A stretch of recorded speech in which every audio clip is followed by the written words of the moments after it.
You are here at this Concordia Summit to talk about sex trafficking and what can be done to stop it.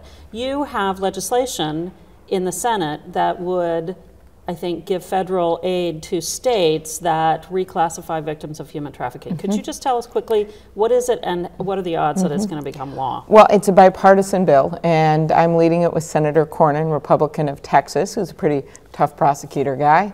And we have a bunch of people on it, including Senator McCain, and it's doing quite well. It's actually on the floor right now, and we're very hopeful it will pass, because what it does is it says that the states have to start looking at these young victims when they're under 18 as victims, not as people they prosecute, because the only way you can build a case against the Johns, against the pimps, against the people running these rings is by having these victims feel safe enough to testify against them and making sure they're getting back on track with school or getting a job. This has been really successful in about a dozen states, including my state of Minnesota, where we just got a 40-year sentence against someone who was running one of the sex trafficking rings. And people forget that 83% of the victims in the U.S. are from the U.S. And we need to get our own house in order as we use this really as an issue to talk about around the world, whether it's Boko Haram or some of the things that have been happening in Mexico. It's very important that we take a lead in the U.S. A version of it has passed the House. Senator Cornyn and I prefer some of the things that we have in our bill, so we are very hopeful with Senator Reid and others behind this that we're going to be able to get a vote on it before the end of the year. You and Cindy McCain, in fact, have talked about the need for organizations like the NFL to be aware of sex trafficking or human trafficking around their big events, around big sporting events. The NFL is under some scrutiny right now. Really? And one way in which I think the Senate is involved is, I want to ask you, should the NFL lose its tax-exempt status?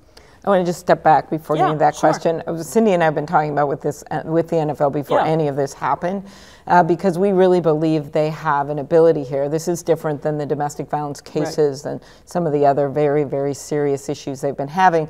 This doesn't necessarily involve the players. This is the fact that when these events are surrounding a Super Bowl or a World Series, really any major sporting event or any political convention, you can get an uptick, a major uptick, and we've measured it in these back page ads and other things that encourage sex trafficking. They're very clear, Super Bowl special, just because many people come in.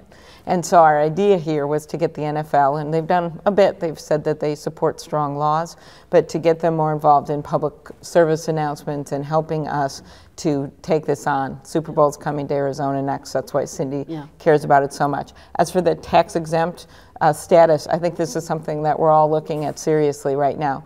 I think in so much as they're like any trade organization that gets that same kind of exemption, that's what I would like to know. But if that exemption is somehow being used uniquely for the NFL so that a bunch of money's being thrown through that headquarters that wouldn't normally happen in other trade organizations, I think that is troublesome. So I know we're all looking into it right now. Do you think the NFL gets it when it comes to its image and actions on behalf of women, its women fans? I think what has happened has been outrageous. The fact that at first the Rice case came in and they knew, according to the police report, that he'd knocked his then fiance out cold. And then they only gave him a 2-game suspension, that was wrong. That was clearly wrong. They've admitted it themselves. Then when the video goes public, and there's this whole question of if they had access to the video or not, but when the video goes public, then they go, oh no, we're going to change this now, he's not playing.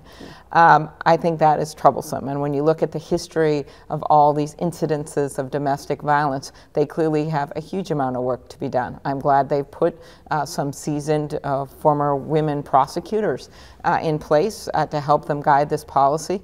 I think they could make a big difference not only with their own players by training and counseling and everything they need to do, but also by setting a strict policy. But I think they can make a difference for the rest of the country. Now, you are a former prosecutor, so let me ask you, do you want to be the next Attorney General? Well, it is very nice to be mentioned for such an important job, but I have made clear that I love my job representing the state of Minnesota.